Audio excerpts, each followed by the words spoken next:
Hi, this is Michael O'Leary again from By the Book Taxes in Norwalk, Connecticut, with another video in my series on IRS collections.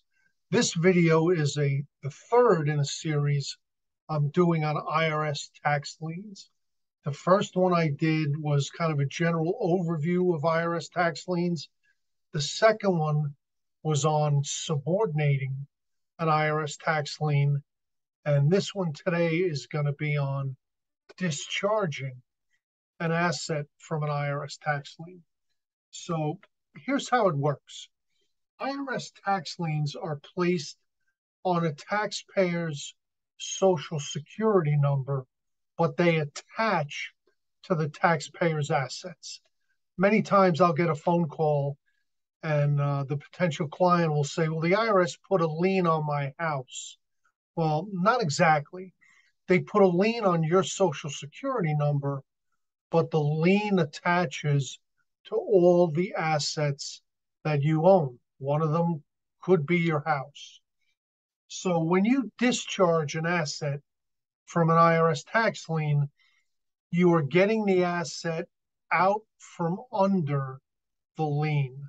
The metaphor that's most frequently used, think of a blanket, and a blanket covers all the assets that a taxpayer owns. Now, our goal here in discharging the asset from the lien is to take the asset out from under the blanket so it's not subject to the lien. The blanket's still there. The lien is still in place. The lien is still attaching to the taxpayer's other assets, but it's not attached to this one specific asset. So the lien still exists if the debt isn't paid in full, but it is no longer attached to the asset that we're looking to discharge. You typically see this most commonly when a taxpayer tries to sell an asset, usually their home, but they're afraid that they're not going to be able to do it because they have IRS tax liens. So the IRS will discharge the house from the lien, even if the net proceeds from the sale after closing costs are less than the amount owed to the IRS. As long as the IRS gets all the money after closing costs and the taxpayer's moving costs have been factored in. For example, a taxpayer, let's say they owe $200,000, and let's say they have a $100,000 mortgage. They sell the house for $250,000. The mortgage takes 100. They have 150,000 left. They owe the IRS 200,000. As long as the IRS gets whatever the taxpayer has left, that 150,000, the IRS will discharge the house from the asset, even if it doesn't repay the debt in full. The taxpayer cannot get a lien discharge and walk away with money from the sale. The IRS gets whatever there is to get, even if the house is underwater and the taxpayer receives nothing from the sale. So the taxpayer would submit an IRS Form 14135. It's called the Application for Certificate of Discharge of Federal Tax Lien, along with all the documents associated with the sale. The sale contract, the appraisal, the closing statements. I'm going to share my screen and show you what this form looks like. All right, that's my business card. Here's the form. Application for Certificate of Discharge of Property from Federal Tax Lien.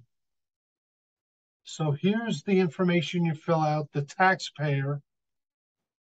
Now, even if the taxpayer's married, if it's only the taxpayer that has the debt, only put their information on here.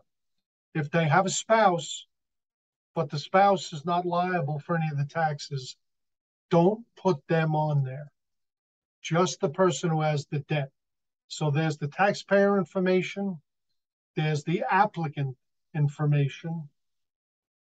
If they're selling it, they want to know who the new owner is.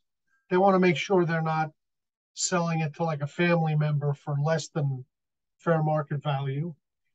Here's where you would, the representative, say somebody like me, would put their information in.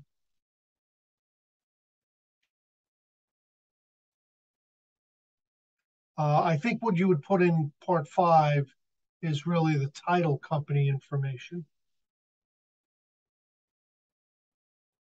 Proposed sale price.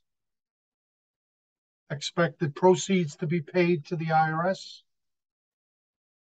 And here's the reasons for doing the discharge. Most commonly, it's the second one here, 6325 B2A. The United States receives an amount not less than the value of the United States interests. In other words, the IRS is getting the interest that the taxpayer is getting. Whatever the taxpayer gets goes right to the IRS. Here's the description of the property. It could be a home, it could be a vacation home, it could be another asset. Here they use an airplane as an example. There's the address of the property, the other forms they want to see, a copy of the deed, the title, and then appraisals, and the other things you want to see, copies of the liens, the sales contract, the closing statement. These are all the things they want to see. So if you have a situation like this, and I would, please recommend, if there are any real estate attorneys out there, any real estate agents out there who have situations like this for their clients, please reach out to me. I can help with these transactions so that you can get them done for your clients. If this sounds like you, give me a call. I can help. I'm going to share here's my business card, Michael O'Leary, Norwalk, Connecticut. There's my cell, fax, email, website. Here's the things I do. I provide tax preparation and tax resolution services on the tax prep side, 1040s and 1041s, and then the various resolution options, installment payment agreements, offer and compromise, currently not collectible if there's some hardship, innocent spouse if there's tax debts left over from a divorce, penalty abatement if you qualify, obviously tax liens and levies, and if you're self-employed or have a business and you're behind on your payroll taxes, give me a call. I can help. I offer CPA quality without CPA prices. So if you have years of unfiled tax returns or you're getting scary collection letters from the IRS, please give me a call. I can help.